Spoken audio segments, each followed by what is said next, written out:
Cerita ini diangkat dari salah satu pendaki era 90-an bernama Purnomo. Tepat pertengahan Caturwulan kedua di tahun 1999 adalah waktu aku duduk di kelas 2 SMA. Sabtu yang indah bagi kami selaku siswa putih abu-abu pada hari itu. Dina iki rapotan rek. Nek aku paling apik biji rapote, kowe kabeh kudu melu aku neng Semeru. Ajakku kepada Suno dan Hendro sahabat karibku. Ada rasa kurang enak di pikiran mereka berdua. Sebab jika aku sudah memberi tanda pasti tidak akan jauh dari hal gila. Atau mungkin mereka saja yang kecil hati dan menganggap semua ajakanku pasti gila. Wah, ki gak iso ngono le. Yo pasti kowe sing paling apik nilaine, jawab kedua temanku bersamaan. Rasa ingin tahu mereka apa yang harus mereka lakukan membuat aku tertawa. Wis talah, melu wae deku, iki mesti seru, jawabku dengan sok-sokan. Seperti pikiranku, walaupun aku siswa songong, tapi alhamdulillah Allah Subhanahu wa Ta'ala menciptakan otak yang lumayan canggih pada kepalaku. Aku dapat nilai bagus walaupun bukan ranking pertama paralel. Seperti kesepakatan kami, Suno dan Hendro harus menuruti kemauanku untuk trekking ke Semeru dengan jalur agak khusus. Sakjane awak dhewe iki ate mbojak ning Semeru kapan? Tanya Hendro dengan alis sedikit diangkat. Awake dhewe munggah Semeru lewat via Tawon Songo, jalur sepi, terlarang nggo pendaki, jalur ilegal, jawabku dengan sedikit tersenyum. Waduh, mati nek melu kon le, gerutu si Hendro. Tapi dengan jurus rayuan bocah culun nakal, akhirnya si Hendro yang notabene si cengeng mau ikut juga. Suno si ganteng pun menyetujui ajakanku walau sedikit agak ragu. Sepulang sekolah aku pamit sama ibu untuk liburan ke Bali besok pada hari Minggu. Padahal aku mau naik ke Semeru. Bu, aku njaluk sangu ya, gawe liburan yang Bali karo Suno karo Hendro sesuk. Lah iya awakmu njaluk sangu kok dadakan ngene to le? Ibu kan yo gak duwe duit, jawab ibuku dengan ciri khas seorang ibu yang super irit. Dengan segenap jiwa raga aku berusaha merengek bagaikan balita yang menginginkan air susu ibunya. Maklum aku cowok tapi modelnya kayak cewek kalau minta uang sama ibuku waktu itu. Uang saku sudah di tangan, tinggal bagaimana caranya membawa alat-alat campingku ke rumah si Hendro. Tepat ba'da maghrib, sewaktu ayah ibuku berjamaah di musola samping rumah, aku bawa tas murah model kunoku beserta isinya ke rumah Suno temanku. Kami janjian pukul 03 dini hari. Minggu dini hari kami akan berangkat menuju desa Tawon Songo menggunakan jasa mobil pickup. Waktu yang ditunggu-tunggu sudah datang. Kami menaiki mobil pickup bersamaan dengan para pedagang dari kota. Pickup ini jurusan Tempeh ke Pasru Jambe. Perjalanan yang lumayan lama, sekitar 3 jam kami lalui dengan saling ngobrol dengan sesama penumpang di dalamnya. Salah satunya Lek Slamet. Lek Slamet merupakan pencari ijuk aren dan kembang ijuk bahan baku sapu yang biasanya dipakai di rumah-rumah kita. Katene ngendi rek kok brengsong tas gede-gede ngono iku? Tanya Lek Slamet. Ajenge teng Semeru Pak Lek. Lah sampean arep neng ndi? Tanya Suno si tampan kepada Lek Slamet. Aku pegaweane golek ijuk. Nek bocah-bocah gelem mengko munggah bareng aku. Lek Slamet mengajak. Neng nyapa kowe gak wedi mung wong telu munggah kono? Tanya Lek Slamet. Nek kowe wis pernah teko Bunda Ratu dalane akeh cawang, apa kowe wis pernah rono? Pertanyaan yang agak meragukan kemampuan kami dari Lek Slamet. Nek kuwi awake dhewe wis kulino rono Pak Lek, munggah Semeru, ya mesti selamat tekan kono. Jawabku berbohong lagi. Padahal kami belum pernah naik Semeru via Tawon Songo.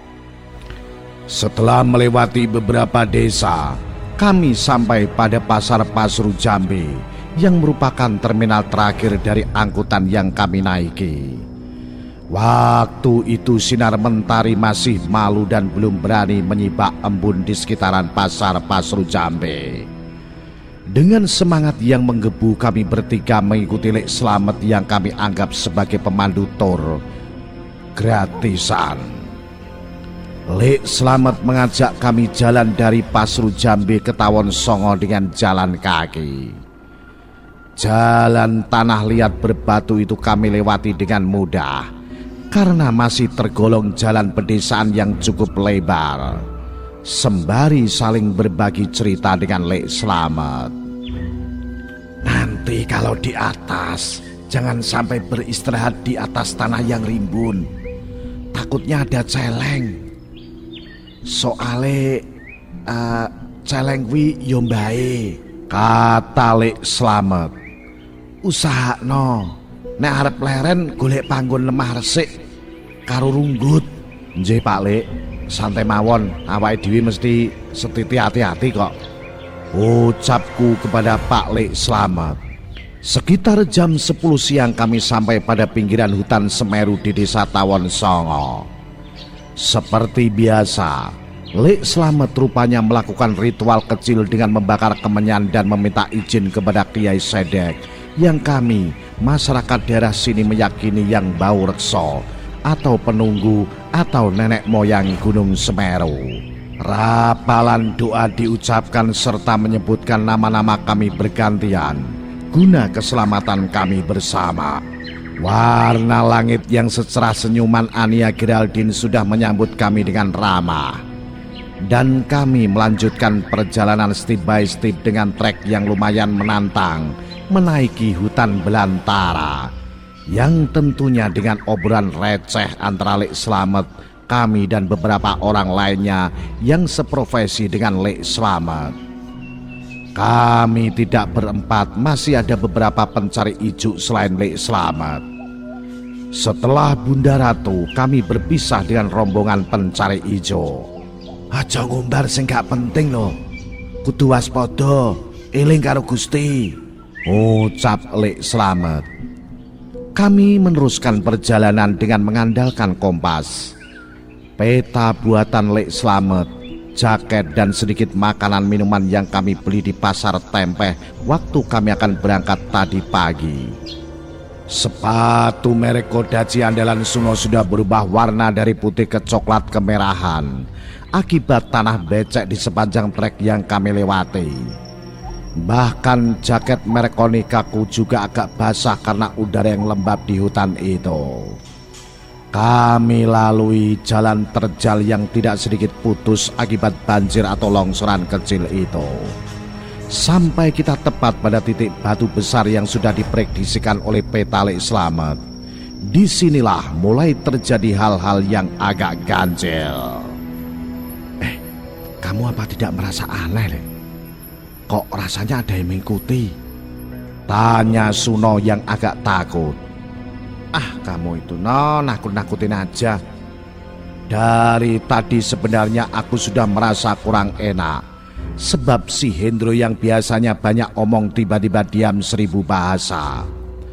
Kicau sirpuh mengiringi jalan kami. Burung totau juga terasa mengintai gerak langkah kami. Parang Suno pun tidak pernah diem menebas ilalang demi mendapatkan sepetak lokasi guna tempat kami mendirikan tenda nantinya. Iki sakjane jam piro sih? Kok kaya wis dalu? Seru Suno kepada kami. Namun waktu menunjukkan masih sekitar pukul 4 sore. Setelah membersihkan tanah lapang itu, aku dan Suno mendirikan tenda keramat kami yang bergambarkan Spiderman era 90-an. Tenda yang kami beli dari hasil patungan kami bertiga. Seperti biasanya aku mencari dan memilah kayu bakar yang ada di sekitar tenda guna mendapatkan kehangatan api unggun malam nanti. Kata mutiaraku keluar dari mulut. Jancuk, kon lapo ae mulai mang meneng ae. Wis gak nulungi ngedekno tenda, gak gelem golek kayu, saiki kon gak gelem nyandak gawe prapen. Dancuk kowe. Gerutuku pada si Hendro yang hanya rebahan di samping pohon bendo. Wis tah, jok miring-miring ae. Paling arek iku payan mulai mang kok tak wasi mlakune kaya wong mabuk. Kata Suno seraya membuat perapian dan memasak air di atasnya. Suara burung-burung tadi mulai menghilang, disusul suara cenggeret yang memekakkan telinga. Kemegahan Semeru masih jauh dan belum nampak karena tertutup payung-payung hutan nan tinggi menjulang. Sinar senja pun sangat susah menembus dedaunan hutan belantara. Prapene wis murup, wedang wis iso mbok umbi, mie ya wis siap, ayo mangan bareng kene. Pintaku kepada Hendro.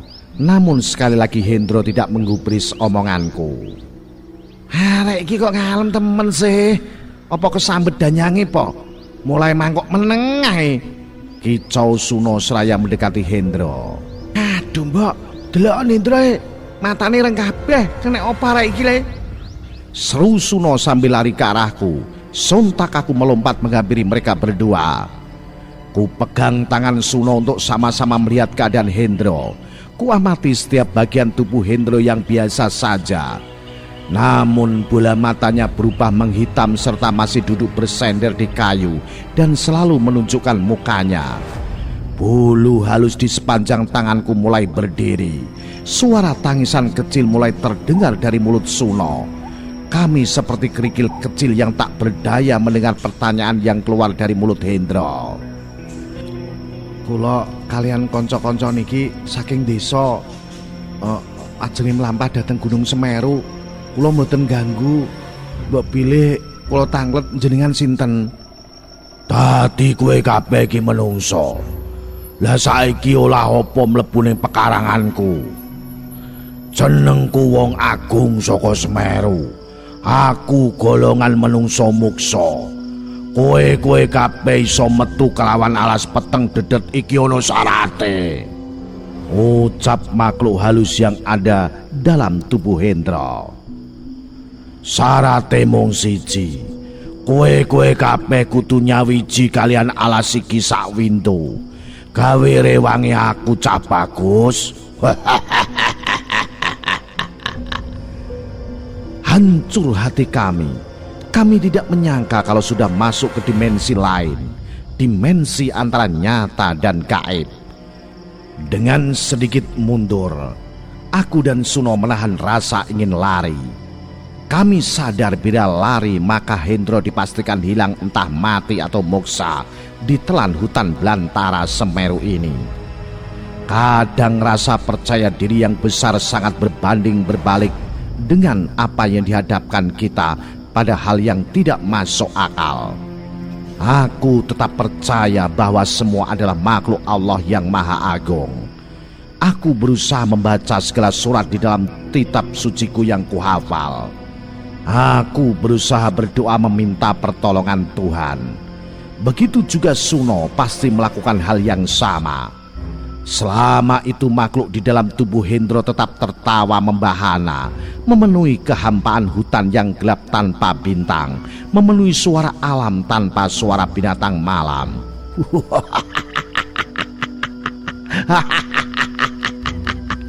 Aku dan Suno tetap berdoa dan meminta pertolongan dari Sang Esa.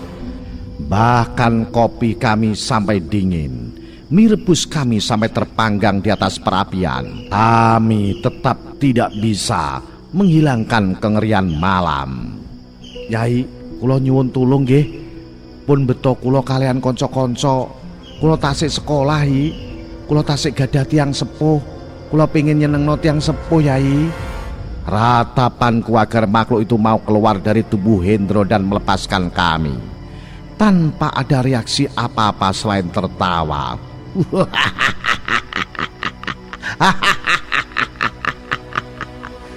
Permintaanku dan ucapanku sama sekali tidak dihiraukan. Semalam penuh Hendro kesambet penunggu hutan tertawa tanpa hentinya. Suno yang sudah bosan menangis akhirnya membuka pembicaraan penting padaku. Por, carane nek kesambet nek jero alas kudu golek barang sing murup. Kata Suno yang sangat tidak aku mengerti. Barang murup apa no? Aku gak ngerti maksudmu.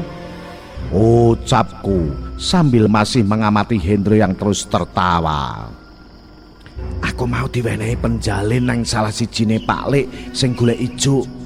Nek tak tamakno koyoke penjalin iki kok saya murup. Kata Suno seraya memperlihatkan rotan kering itu kepadaku. Rotan itu cuma rotan biasa sekitar setengah meter panjangnya. Namun ujungnya diberi tali ijuk aren dan ada gantungan uang kuno yang dilubangi.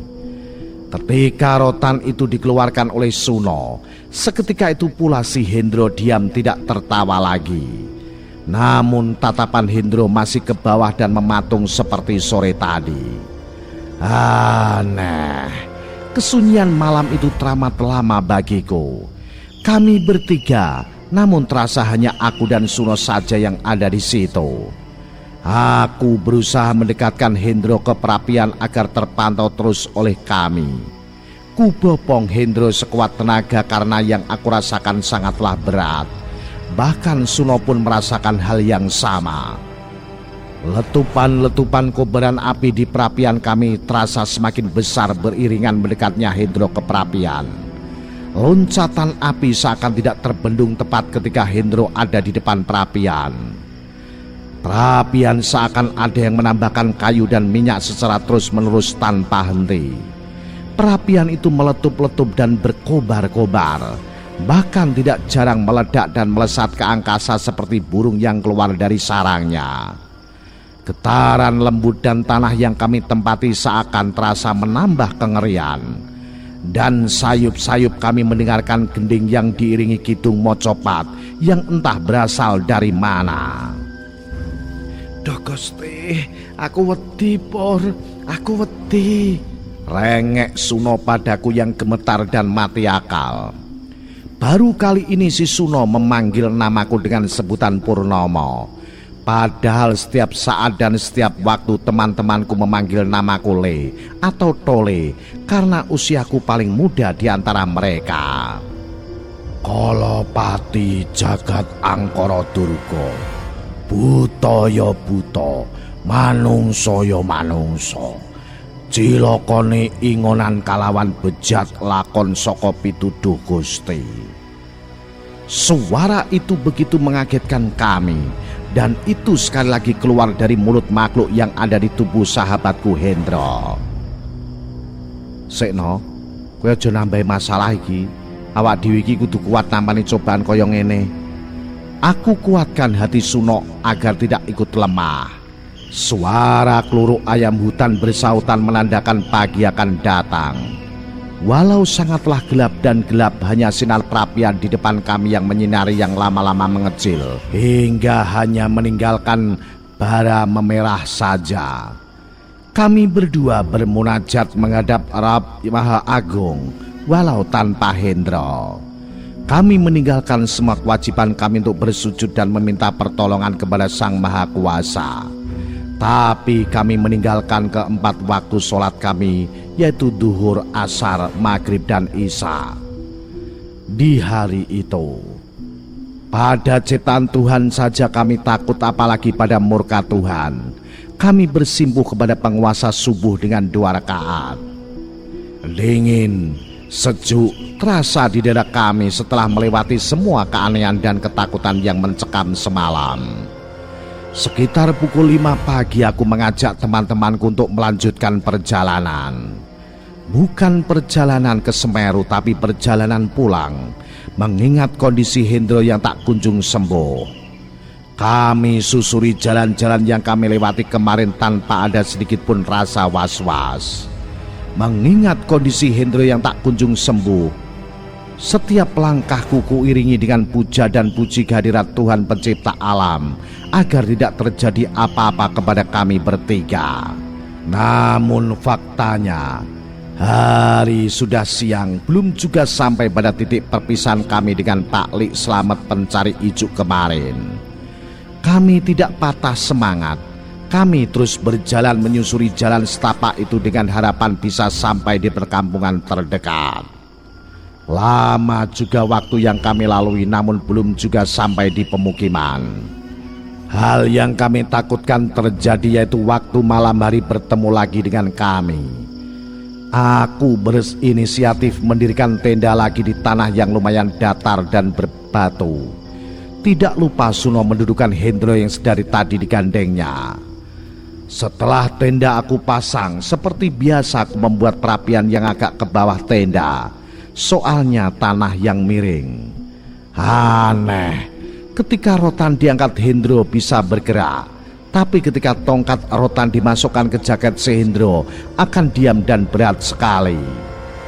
Kami yang sedari kemarin belum makan akhirnya bisa makan dan minum, bahkan ngopi.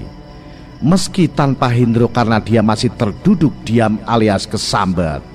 Lendengan tembakau yang terkenal gurih, aku menghisapnya dalam-dalam sembari memikirkan hal yang aku juga tak mengerti akan mikir apa.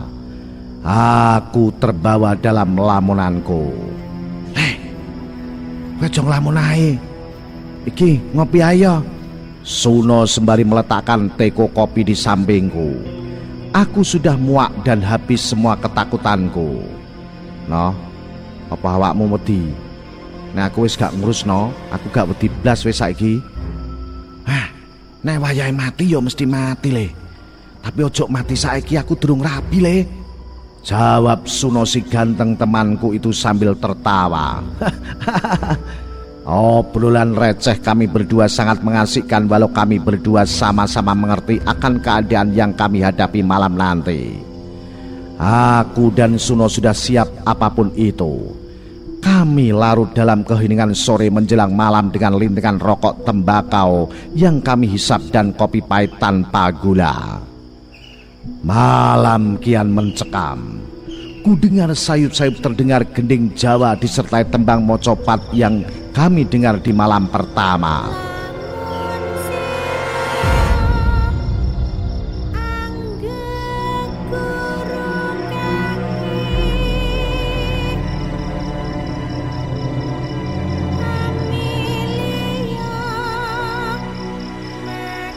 Tiba keganjilan mulai terasa.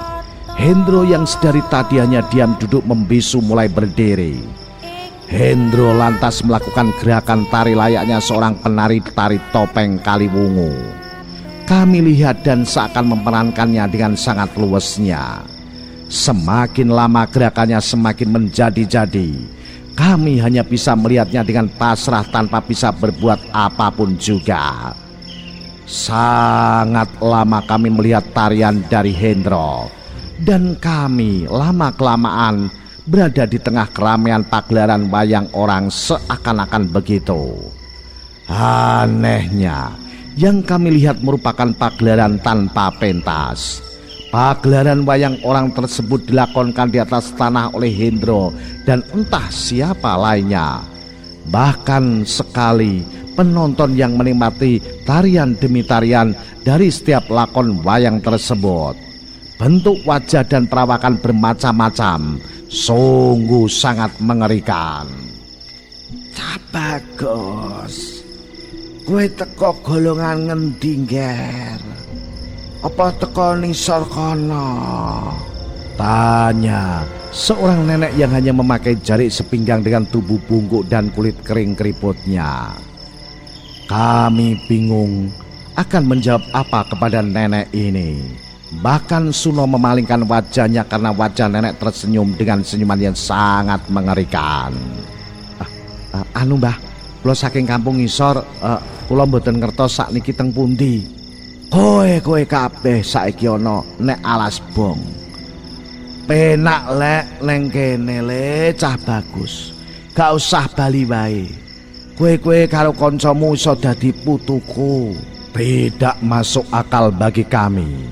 Kalau sudah masuk ke area alas Bong yang secara letak ada di tenggara alas Semeru. Padahal kami selama ini menuju barat laut. Beberapa ratus kilometer yang kami tempuh hanya dalam waktu sehari. Ini tidak mungkin. Bahkan kalaupun itu terjadi, kenapa kami tidak pernah bertemu satu pencari ijuk pun sedari tadi? Harusnya paling tidak kami bertemu dengan mereka walaupun cuma seorang. Tiba-tiba aku dan Suno dikagetkan oleh Hendro atau makhluk yang di dalamnya. Dengan secepat kilat menendang nenek tersebut, dan terjadilah pertarungan antara mereka. Wong agung saka Semeru Rasuti, ojo sampai kowe ngoyak lan nyelakakno cah-cah kowe, teriak Hendro seraya menginjak kepala nenek itu ke tanah. Muntahan darah keluar dari mulut nenek itu. Rintihan kesakitan pun terdengar dari mulutnya. Ngapunten Ndara, kula mboten ngertos nek bocah-bocah niki ngoni-ngonane Ndara. Pun Ndara. Ceritan kesakitan keluar dari mulut nenek itu. Akhirnya Hendro melepaskan si nenek itu dan lari meninggalkan kami di kerumunan penonton pagelaran wayang orang gaib itu. Semua mata dari penonton pagelaran wayang kulit sontak marah kepada kami, seakan ingin menguliti dan memakan tubuh kami. Rasa takut sudah tak aku hiraukan. Yang ada cuma berdoa agar kami bertiga bisa keluar dengan selamat. Gelap, gelap, dan gelap aku rasakan. Dan mulai terlihat perapian kami di depan kami bertiga. Suno memanggil entah karena takut, dingin atau lapar. Yang aku tahu Suno pun ikut merasakan masuk ke alam gaib atau alas Bong itu. Awak dhewe iki sakjane yo apa sih le? Aku wis gak kuat iki. Aku pengen mulai le. Tangis Suno padaku. Aku pengen mulai. Aku wedi. Apa awakmu mau melu mlebu no? Apa awakmu yo ndelok wayang wong pisan? Tanyaku yang dibalas anggukan iya dari Suno. Kowe kabeh wis aman cah bagus. Wis aman. Aku mung njogo awakmu teko bangsa demit alas Bong. Kowe ora usah kuwatir, kancamu iki mung tak gawe wadahku supaya bangsa demit ora ngambus lan ora ngerti nek aku jaga kowe kabeh. Kenapa dan mengapa itu yang aku inginkan jawaban, tapi aku tidak berani menanyakannya. Bahkan menatap mata Hendro pun aku terlalu takut. Malam kedua pun kami lalui dengan banyak kengerian. Kembali riuh. Kicau burung mulai kami dengar. Keluruk ayam hutan pun saling bersautan. Pagi datang, kami pun senang. Perjalanan ini sangat melelahkan bagi tubuh maupun psikis kami. Hanya keinginan pulang dan bertemu keluargalah yang membuat kami terus mencari jalan keluar ke perkampungan. Setelah membongkar tenda dan mematikan perapian, kami melanjutkan perjalanan pulang yang entah benar atau salah jalan yang kami ambil ini. Nah, bagaimanakah kisah selanjutnya? Ikuti cerita misteri ini bersambung seri selanjutnya. Salam Jimatres, salam satu misteri. Au.